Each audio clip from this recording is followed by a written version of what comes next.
Throughout history, tales of mythical creatures have captivated the hearts and minds of humans. From large, hairy, ape-like hominoids in the forest, legendary beasts soaring through the skies, to creatures lurking in the depths of our oceans. These creatures have been the source of folklore, bedtime stories, and even nightmares. Yet, every so often, these myths prove to be true, shattering our preconceived notions of the wonders that exist in our world. Today, we embark on a journey to tell the story of two of these creatures that were once dismissed as part of our imagination, but have now emerged into the realm of existence. So sit back, saddle up, and put your scuba gear on as we dive into our new series, Undebunked, Kraken and Unicorn. Going squatching. We're going squatching, bitches.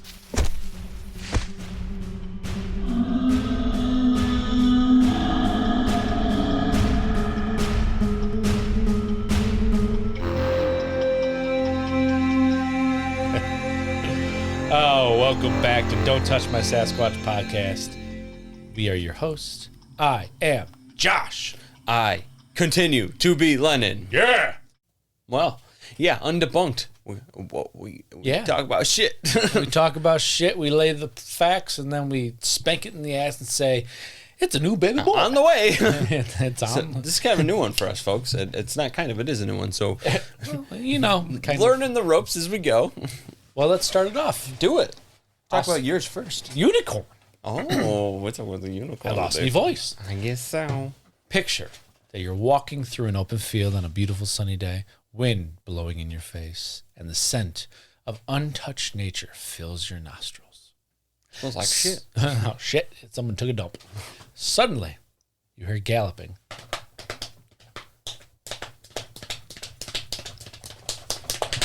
From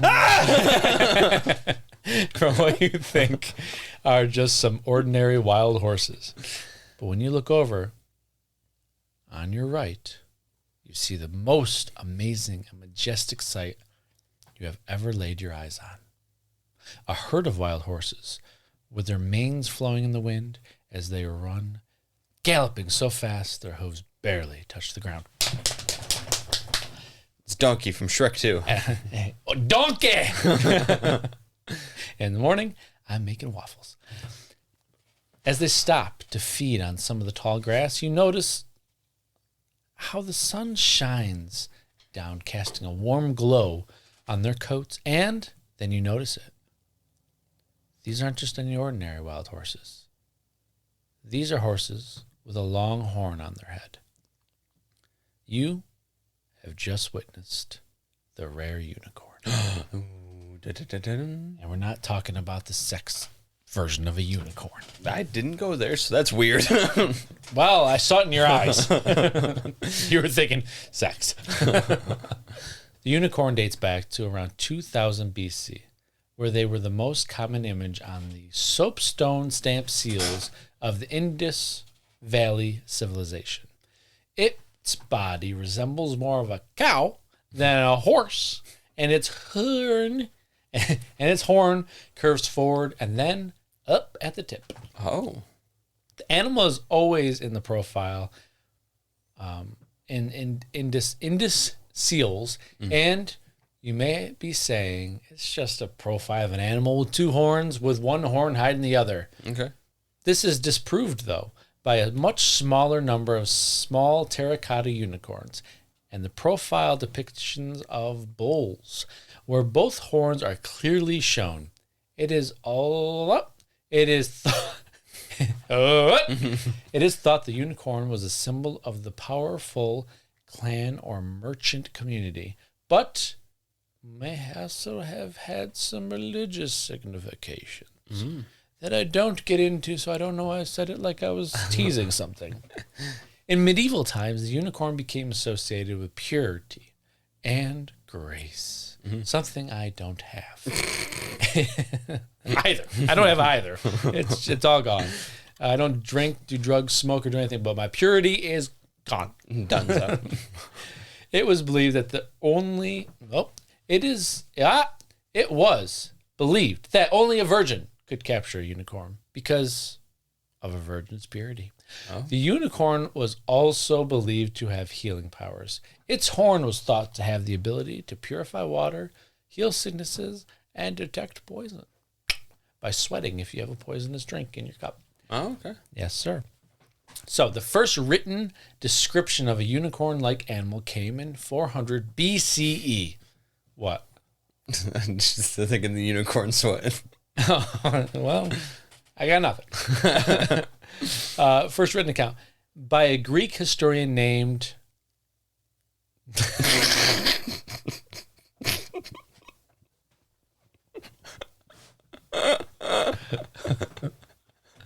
the old famed clitoris.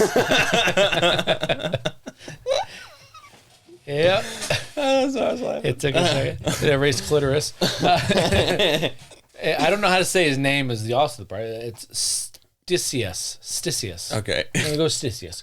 Stysius wrote two books. One, Persica, about the history of Persia, and the other, Indica, about the history of India. There's a third one he wrote called Clitomosius, and it's about the wonderful wonders of the clitoris, how to satisfy and stimulate the female sexual organ. It was 3,000 pages long. It really was. It's like a fucking like a crack in a safe.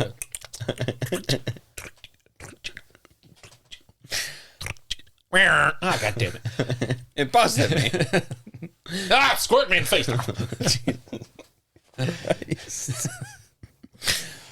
During this time, India was on the edge of the known world and was a land of mystery and wonder. Although he never went to the land he described, he would use the stories of travelers and merchants that were wandering through these eastern kingdoms. Mm-hmm. A passage from the Indica states the following. I think I just turned into Donald Trump there for a second. That sounded a little bit like it. In India, there are wild asses. One of them's name is Lenin. This dickhead. This guy. In India, there are wild asses as large as horses or even larger. Their body is white, their head dark red, their eyes bluish, and they have a horn on their forehead about a cubit in length. The lower part of the horn, for about 2 palms distance from the forehead, is quite white. The middle is black, and the upper part of the horn, which terminates in a point, is a very flaming red, like Lenin. Those who drink out of the cup made from it are proof against convulsions, epilepsy, and even poison, provided that before or after having taken a drink, some wine or water or other liquid out of those cups. Okay?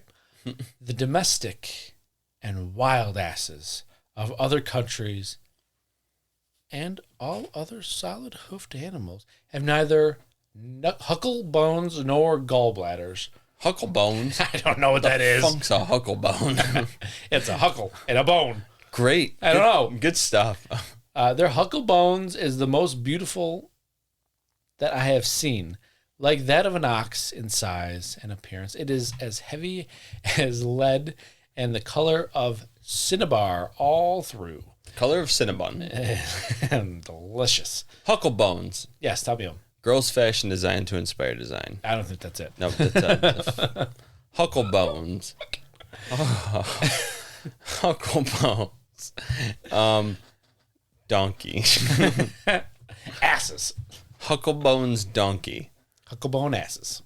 Pick 'em Hucklebones of London. Yeah. Thanks, Pinterest. Thanks. Okay. Mm-hmm. We're waiting. We're gonna head. What is Hucklebones? Wait, are you using it? Hucklebone definition. Hip bone.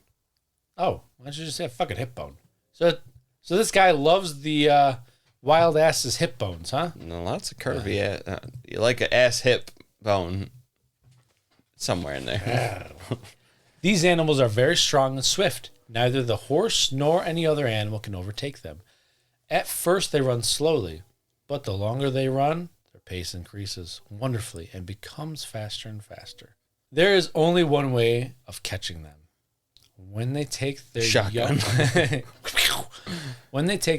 to feed, if they are surrounded by a large number of horsemen, being unwilling to abandon their fowls, they fight. But with their horns, I said the butt in the wrong way. They butt with their horns, kick, bite, and kill many men and horses. They are at last taken after they have been pierced with arrows and spears, for it is impossible to capture them alive. Their flesh is too bitter to eat, and they are only hunted for the sake of the horn and hucklebone. Well, much like many other horned and tusked animals, they're killed for the tusks and horns. Yes, they are. Thank you, old clitoris. You're welcome. The unicorn has been described as a beast for a single large pointed spiral horn projecting from its forehead. In European literature and art, the unicorn has, for the last 1,000 years or so, been depicted as a white horse-like or goat-like animal with a long, straight horn with spiral grooves, cloven hooves, and sometimes a goat's beard. So it's a goat now. It's everything. I've never seen a goat's beard. A goat's beard. Oh, okay, I got you. Oh, well, it did say goat-like animal. Yeah, so I've never seen a goat unicorn. I haven't either. In depictions, I've only ever seen the tall. Horse. It's always like the most majestic looking white horse. Yeah, beautiful rainbow-colored hair, just waving in the wind. Are you one of those My Little Pony guys? You caught me. I am. I like strawberry shortcake. Jeez. Meanwhile, we're getting comments right now. Like, that's two different things. I know. It's a joke, motherfuckers. Unicorns are a well-traveled creature, too. They can be found across Asia, Middle East, and Africa and Europe. Oh. I said and in the wrong spot, but it works. Almost everywhere, then. Everywhere, except for the Americas. Yeah, except for the Americas. I had to look for that. Fact check. Well, I think there was cave paintings in South America, so... well, that just sucked. In China, they have a creature referred to as the qilin. This is a rare and magical creature that brings good luck and is said to foretell the birth of... Jesus Christ. No, emperors and sages, you sicko.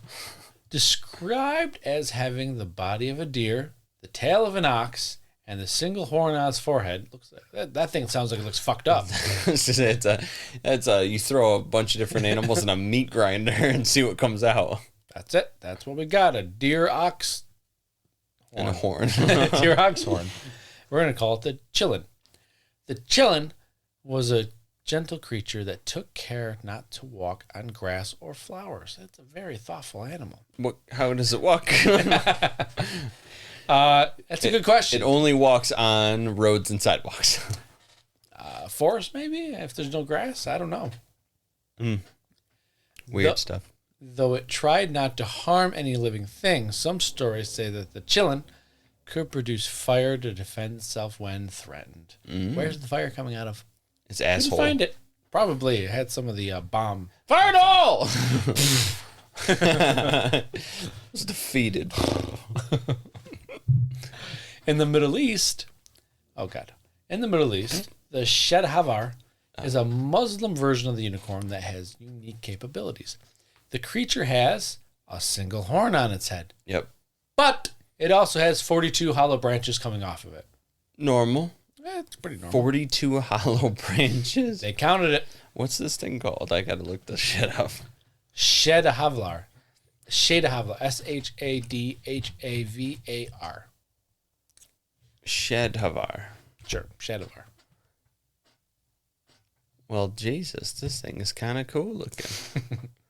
It is said that when the wind passes through the hollow branches, the horn would produce a pleasant musical sound that attracts other animals. They believed that the horn could be harvested and played like a flute, of course, as humans would do. They love blowing into shit. Right? With one end producing a cheerful tune and the other a sadful one. Sadful is not a word. This thing's cool looking.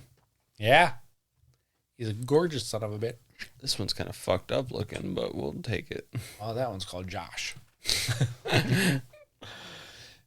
The Persian and Arabic people told stories of the Karkadane.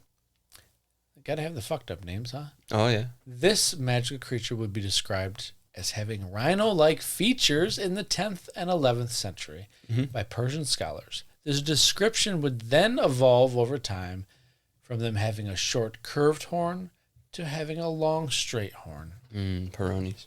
Disease. I know they found the magical pill for it. Oh. Some modern day what? I don't know. Some modern day accounts. Yep. Come in 1991 when Antal Festitix, Okay. an Austrian naturalist, claimed he viewed a unicorn while bareback riding, of course, because he's German, Bareback. or because he's Austrian, in the Harz Mountain, but offered no proof of this encounter. Thanks, old Antal. You're welcome. In 2010, the Ontario Science Centre in Toronto shared footage of a unicorn sighting. That was later deemed a hoax.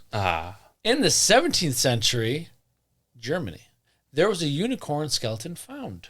Okay. It was thought to also be a hoax. But when Antal Festitix Name keeps changing. claimed he saw one in the same location back in 1991, the belief that the skeleton was that of an actual unicorn became a possibility again. All right. And that's all I got for you there. Dope. There's not many sightings of a fucking unicorn. Yeah. It's not really, a popular... No, it's just a mythological... Show is. Same thing with mine. There's not a lot of sightings. It's just a lot of legends. Yeah. So what could this mother of mother come in? Sorry. I got aroused. Here's my hand. If you didn't know. I did. So what real life animals could this monster be? What could it have been? Is this a question for me or is it hypothetical? It's technically hypothetical, but if you want to answer, go ahead. I'm going to say... A snake. Yes. Hear me out. This might be a little off the cuff, but... Tell me. An anteater. Yeah. They thought the long tongue was a horn. Got him. And then the women spread their legs and said, "Come at me, dog." Jesus, that's weird.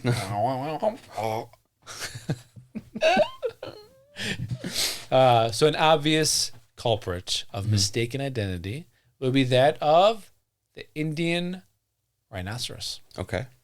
This, too, is a creature with one horn, and the sight...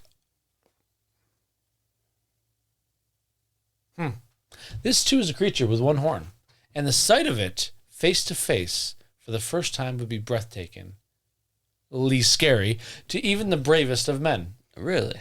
Well, you come face to face with a rhinoceros. All right. In the wild. All right. Fucking, you're going to Ace Ventura that thing. Come out the Challenge asshole. accepted. Well, do what you can do. Yeah, just grab it. Now you control it. Remember? There have been instances where rhinos have been mistaken for unicorns. Oh, God.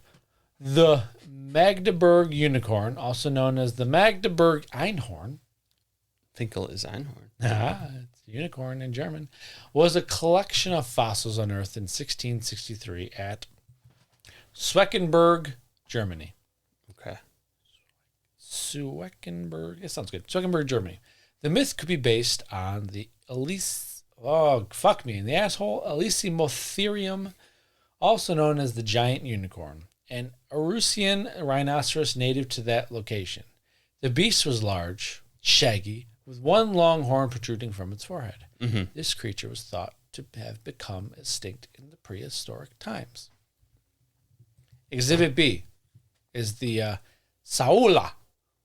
The Saola. My favorite. I know. Is a species of antelope natively found in the forest on the border of north-central Vietnam and Laos. They are one of the most recently discovered large mammals in the world, but They are one of the most recently discovered large mammals in the world, but are now also believed to be one of the rarest, with estimated population numbers of just under the tens. Whoa! Numbers of just in the tens of individuals. Oh, shit. That's hard. Couldn't read that. Saula are recognized by Saula. I don't know this goddamn thing name. Saula. What is it called? It's called Saula. And by that I meant, how do you spell it? Saola. I'm thinking like koala. I'm thinking koala, just swallow. I was thinking, this is interesting looking. Yeah. I was thinking of Sola, but okay. Saola are recognized by two parallel horns with sharp ends, which can reach 20 inches in length, like my penis, and are found on both males and females, unlike my penis. They resemble an antelope, but are a cousin of cattle. These things are cool looking. Lennon, turn your Google search to this one. Another is the okapi, O-K-A-P-I for you, which is a shy and timid animal that is found in the small jungle areas. It's a zebra leg. Yeah. Small jungle areas in the Ituri forest of the Congo in Central Africa. These things are cool. Yeah. I think it's part zebra, part donkey or something like that. The baby one, my wife would love. It's a little baby could go buy one. They just got like zebra legs and donkey body. It is difficult to find it in its natural habitat. People thought that it did not exist. People said that there was a creature that looked like a horse with one horn in Africa. But they could not provide evidence of it. The okapi is the most closely related to the giraffe, but resembles a zebra. The okapi is most closely related to the giraffe, but resembles a zebra. That sounds better. It has small giraffe-like horns on head. Oh, it does too. Protrusions made from ossified cartilage, which are covered by skin and fur. Therefore, it became known as the African unicorn. Even though it has two horns. Well, things happen. Mistakes were made, okay? The Arabian... Oopsies. Another possibility for mistaken identity comes from the oryx. O-R-Y-X. The oryx have long, pointy horns that they have no fear of using. Oh, I've seen this. These animals have similarities to the unicorn of many ancient Asian legends, and when they stand sideways, they appear to have only one horn, as one covers the other.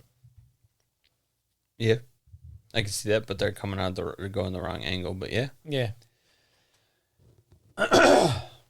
these are cool. Now, aren't these what killed Simba's dad, Mufasa? Simba, yes. No, wait, wasn't that the wildebeest? Or was it wildebeest? It was wildebeest. Wildebeest.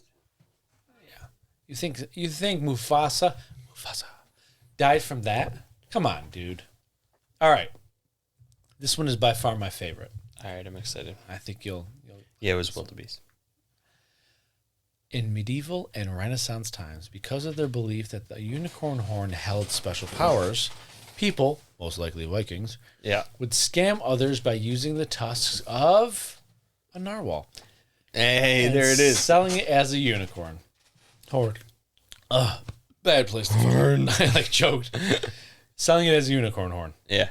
The Viking hunted the narwhal for food, and the narwhals lived only in the northern sea and were unknown to the people further south. Yes. Because of this, the scam worked, and alicorn, what they called the fucking horn, as it was called, became one of the most expensive commodities of the time. Those sneaky Vikings. It wasn't until the age of discovery was well underway that southern Europeans discovered narwhals and realized that they've been duped. We've been swindled, Lennon. Damn it, we've been swindled. Even after this, narwhals were often referred to as the unicorns. They're really weird. So, wrapping up the unicorns. I like the Arabian oryx as a possibility for our unicorn, but the obvious answer is the rhinoceros. Yes. It's just a little bit bigger. Doesn't really look like a horse. Doesn't really have a mane. Doesn't run fast. It's bulky. It's kind of fat. Its horn isn't like majestic looking. It isn't on its forehead. The it's white on its rhinoceros one is. But I think that's the mistaken identity. Yes. So, unicorn is a rhinoceros oryx. Or an oryx. No, rhinoceros oryx. Oh, it's a combo. They breeded. Yeah. Oh, that's an odd combination. So the horn is a little bit higher in the head. It's a single horn, and it looks like a donkey. And a donkey. zebra. Yeah, the oryx is cool. Yeah, that was the oryx, right? I think so. No, that was the okapi. Ah, yes. Okapi. That's what I meant to say. Okapi. It resembles a zebra. So what do you think? Now looking at the pictures. Rhinoceros. Hands down, no questions asked. So unicorn was real, just not what you thought it was. Exactly. Not what you thought it was. Not at all. Hey, Lennon. Yo. What do you got? Well, I'm going to start off talking about the Kraken today, folks. Kraken. Yeah. Kraken. DJ JJ on the ones and sixes. Well, similar to a rap, we're going to start out my section with a poem. A poem comes from 1830. Below the thunders of the upper deep, far, far beneath in the abysmal sea, his ancient, dreamless, uninvaded sleep, the Kraken sleep with faintest sunlights flee. About his you can do it the whole time. I'm only a quarter of the way through. Okay, go ahead. I was gonna say you're gonna be out of breath, my guy. Woo! Got me going again. About his shadowy sides above him swell huge sponges of millennial growth in height, and far away into sickly light, far from many a wondrous grot and secret cell, unnumbered and enormous polypi, winnow with giant arms the slumbering green, there hath he lain for ages and will lie, battening upon huge sea worms in his sleep, until the later fires shall heat the deep. Then once by man and angels to be seen, in roaring he shall rise, and on the surface die. That would be from Lord Alfred Tennyson. Thank you, Lord Alfred. Tennyson.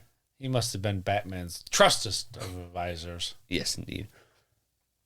Loyalist. Oh, Lord Alfred. Got it. Okay. Well, the high seas, wide open water. Far as far, I wrote for some reason. And far as the eye can see. Wow, that's far. That is what it was, as the eye can see. The days of wooden ships and early instrumentation mixed with the unpredictability of deadly storms made nautical exploration a deadly undertaking. Now, don't get me wrong. You're like saying riddles over here. You lost me. I'm a simple man. Do I need to read it again for you? No, you're good. You're good. Now, don't get me wrong. Those sailors and captains were damn good at what they did. But in the past centuries, the early pioneers of long-distance nautical exploration and travel made the far corners of the globe attainable, and they did so at great risk from nature and the construction of their vessel. But is that all? For as long as mankind has explored the seas, stories have surrounded the mysterious waters that they cut through of massive beasts from the depths plaguing their voyage, or for some, the cause of a ship's downfall. Many monsters have been dreamed up by these early pioneers of nautical travel, and for most, just like fishermen, they grow out of proportion like a fishtail. One of the most famous and most common amongst all the different civilizations and stages of exploration is that of a massive tentacle monster. Legends of a massive tentacle monster wrapping up a ship into its grasp and crushing it or dragging it beneath the waves have been in sailors' nightmares since man began exploring the seas. The Vikings told of a legendary monster to be wary of. The narwhal. Sorry. That is said to hunt the waters between Norway, Iceland, and Greenland, where it is known to grab ships intent on eating its crew. If this failed, it would swim in a circle rapidly around the ship to sink it in a whirlpool and eat the entire crew from the water. Incredible. But what did this beast look like? It had 2 eyes, a nose, a horn for some reason, and 60,000 circular teeth.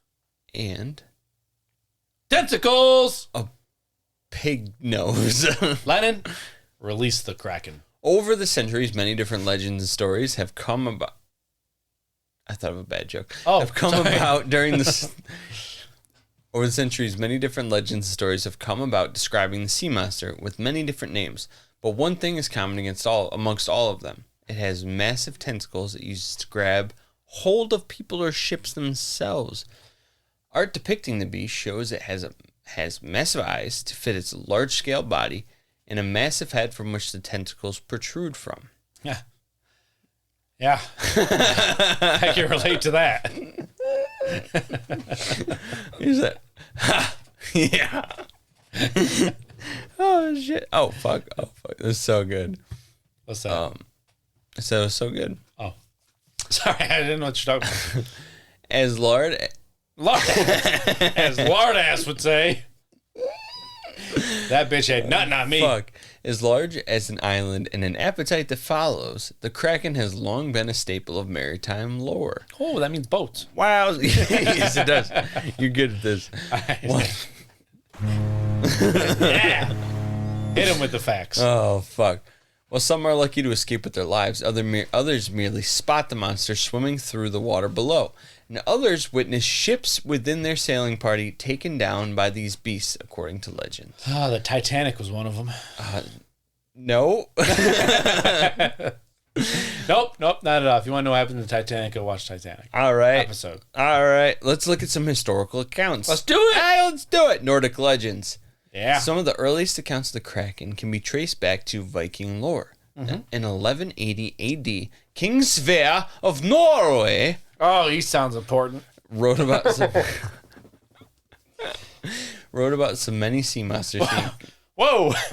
Sorry, I was itching my head and my fucking hair went everywhere. All good. Let's tuck that back in. I don't think that's any better. I really don't. Not better. That's fantastic. We're going to leave it for the rest of the episode. You look kind of kooky. Yeah. Whoa, guys. Whoa. Are you fixing it or leaving it? What? You leaving it? I'm going to leave it for the episode now. Fantastic. So King Sverre of Norway wrote about the many sea monsters he encountered in the waters, but most significantly due to its size and terror, he told of the Kraken. Release the Kraken again. He wrote that the beast was a monstrous squid-like creature and that those who sailed the water should be careful and alert to the dangers that faced them.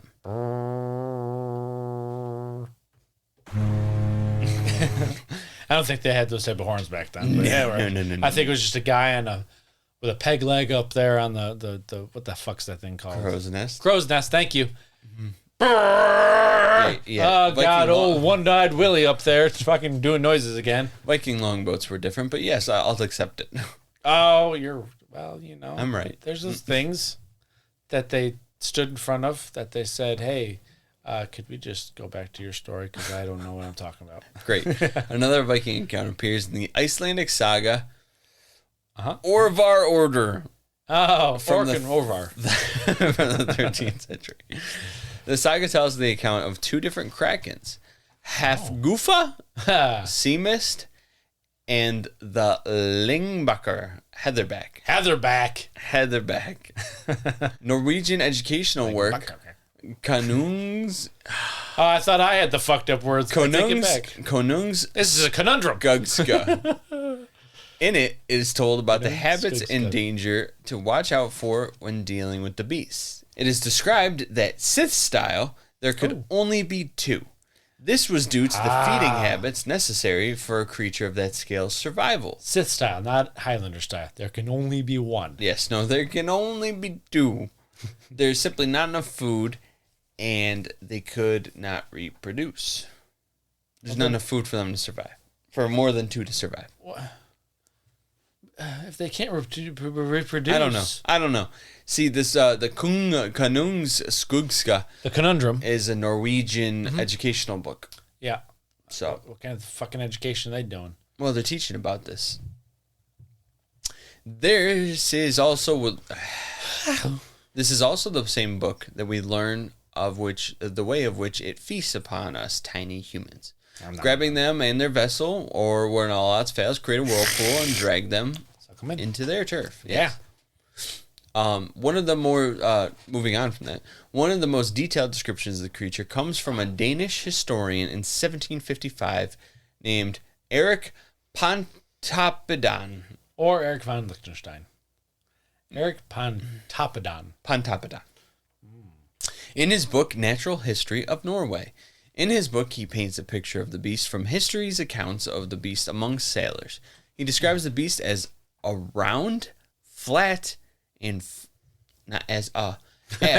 round, flat, and full of arms or branches, quote unquote, and the largest and most surprising of all the animal creation.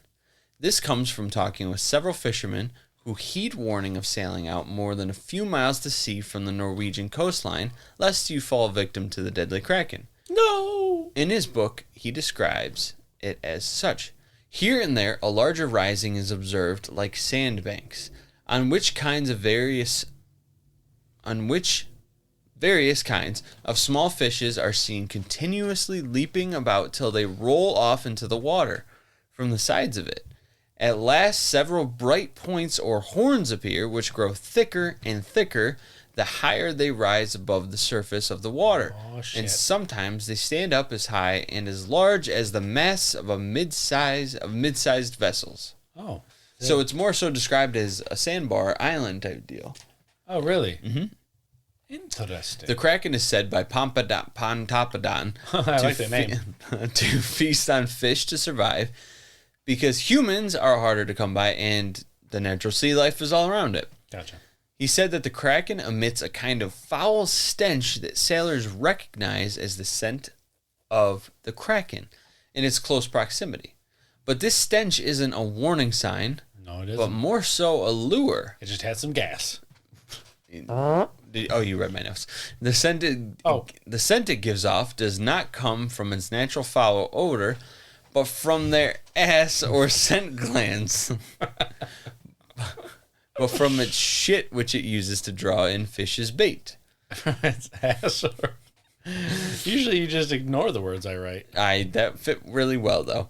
Pontoppidan says a great many old fishermen say that its evacuation of its anus colors the surface of the water, which brown, which appears quite thick and turbid.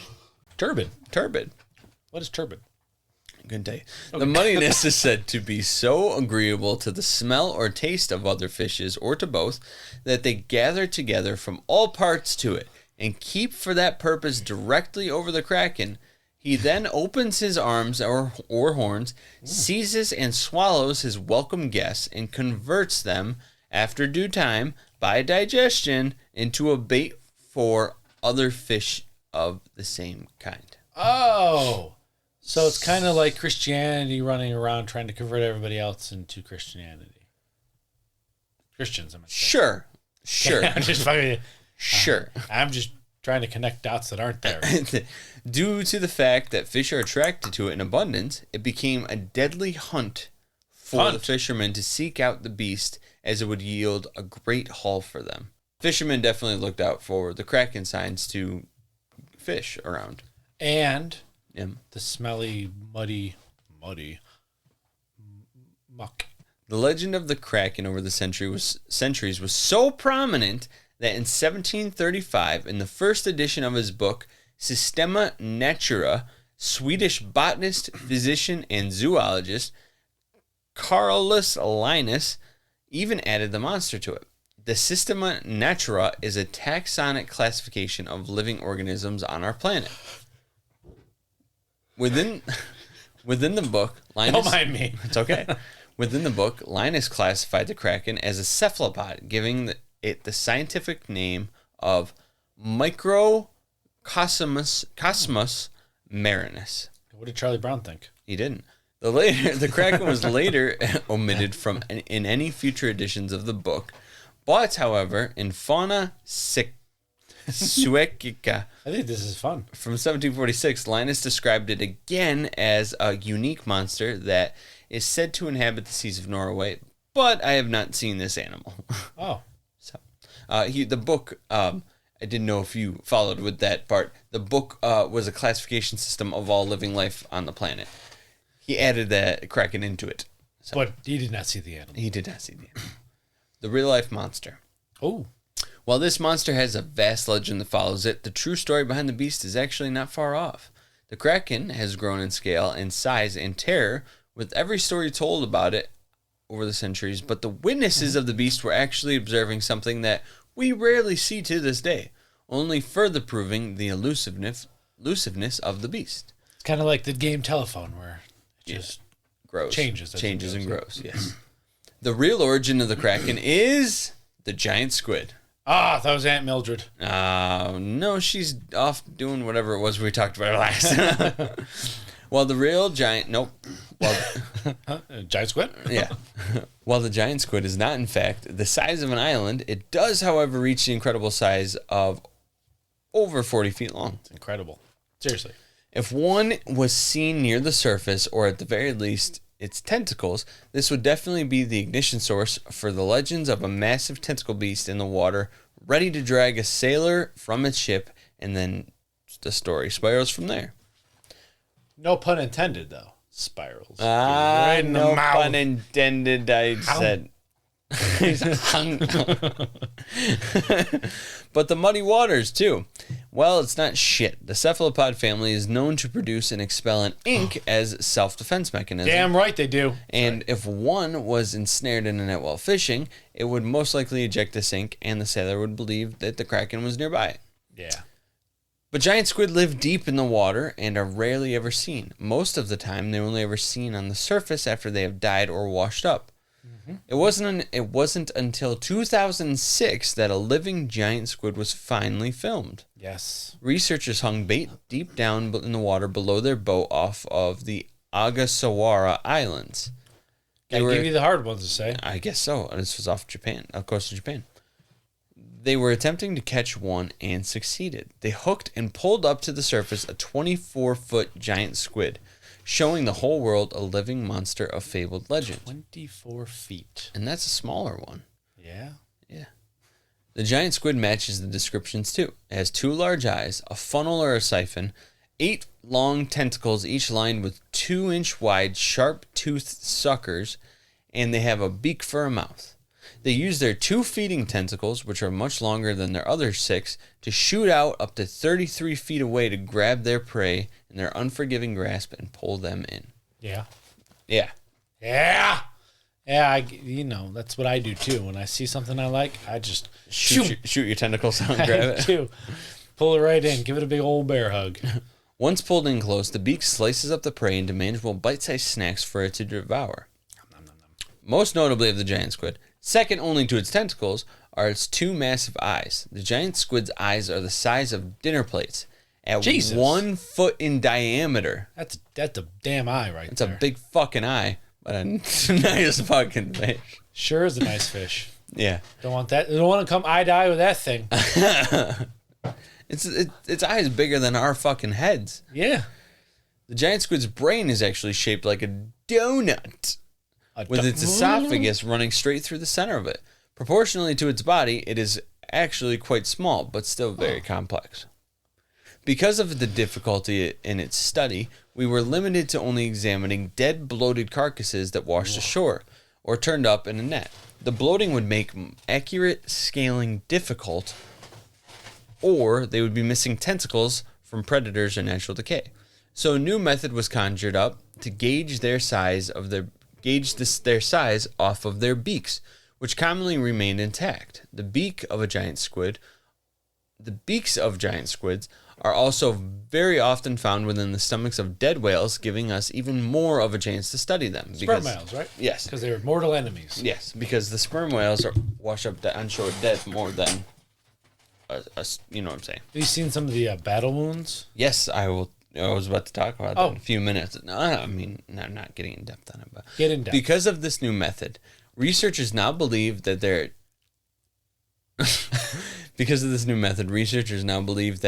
some giant squid reach lengths of up to 66 foot long. That is fucking long as hell. Yes, but none have ever been documented to prove this. That would make the giant squid larger than the colossal squid, But Lennon, if the colossal squid is larger than the giant squid, then why isn't that the candidate for the Kraken? But Lennon, if the colossal squid is larger than the giant squid, then why isn't that the candidate for the Kraken? Ah, good question, valued listener. The colossal squid is predominantly found in Antarctic waters only, while it is not believed to venture farther north than southern New Zealand.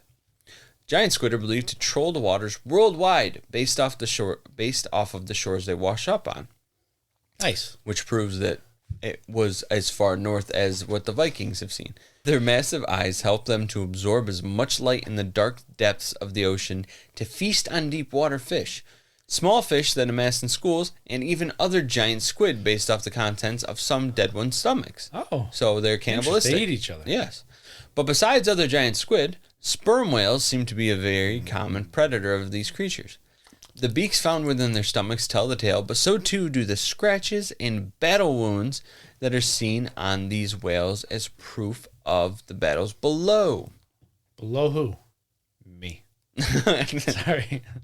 So, giant squid is the Kraken. White rhinoceros is... Unicorn. The unicorn. The einhorn.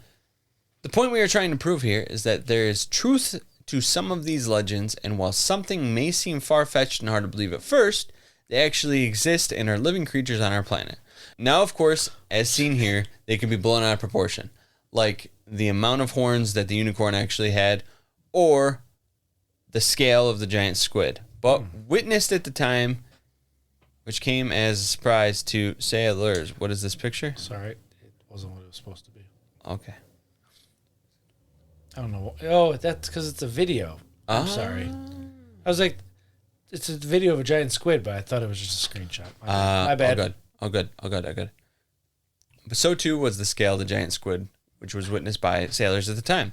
But either way, we say to you, believe on, you cryptid-loving listeners. The truth is out there. Absolutely. Yes. What are your thoughts on this? Giant squid? Giant squid. Definitely. Definitely. Shows it. It's. Well, that's not the one. I'm trying to find. Get a picture for me? Trying to get a picture of it. That's a giant squid. That is a giant squid. It's not as giant as I'm picturing, but it's a giant squid. It is a giant squid. It's like a 20. I'd say it's a 20-footer. It's like a 20-footer. And then my favorite picture that I've found so far. Oh, God. I'm nervous. Don't be. It's that one. Because if you look around the eye and mouth region, it's got a goofy looking. It's like cartoonish. That is. But that's the insides of a squid. That's dope. It's pretty cool. See, it's donut brain. I don't. I'm looking. I see it now. It's so weird. A donut brain. Where's the pooper? And they give it a lot of arms. Way more arms than it has. He said, "Where's the pooper?" So yeah, that's that sounds awesome. Mm-hmm. Definitely think it's a giant squid as well. Cool. Easy. Colossal squid is not the one. Giant squid is the one. Colossal squid only happens in the Arctic.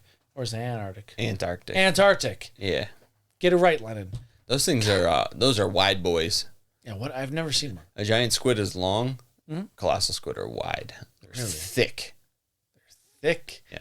I'm a mix of a colossal squid and a giant squid. All right. Yeah, you are. A thick and long one, baby.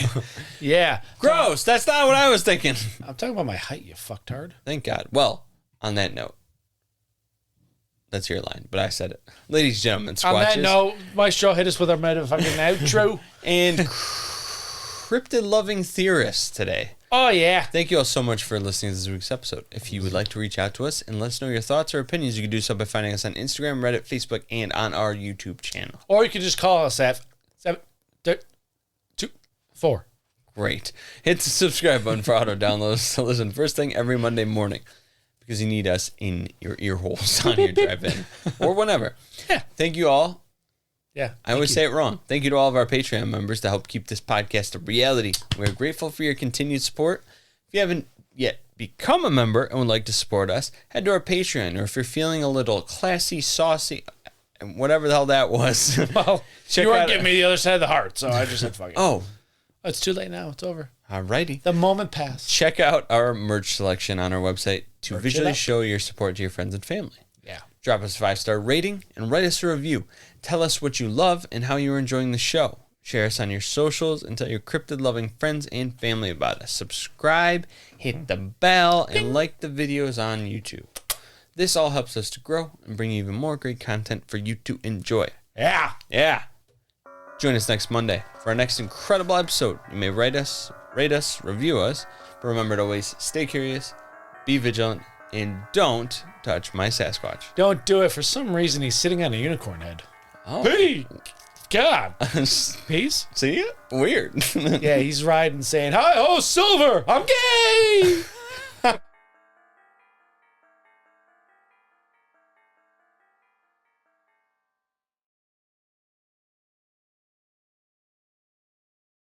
Ready? Yeah. 3, 2, 1. You get that on the big jobs, you know? Not always. Absolutely. Happens. Whatever. Who cares? Happenstance. Yeah. At first, they run slowly, but the longer they run, their pace increases wonderfully and becomes faster and faster. What are you calling one right now? It didn't work. Wow. Don't go in the water. Don't go into the tall grass. I had the severe hiccups there. You got an issue there. Carolus Linnaeus, the legend. I'm fucking dying. While the giant squid is not. I'm so sorry. It's okay. While the giant. You done? Back to it, my dear boy. Giant squid really chose But so too. Nope. But either way.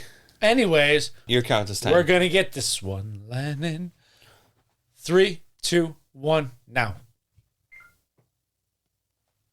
That was it. That had to be it. That legitimately was it. Yeah. We have unlocked a new level of consciousness. It is called...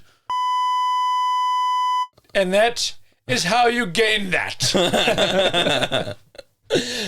Fuck. Good shit. Peace, baby. You caught me. Ready? Yeah. Yeah. How many horns the unicorn might have had? Was that long enough? Oh, way more than long. Okay. Let's make sure. Well, that's staying in. It can't get cut. Just take the hat off and pop it back on. Gorgeous. Fuck the eyebrows, mate.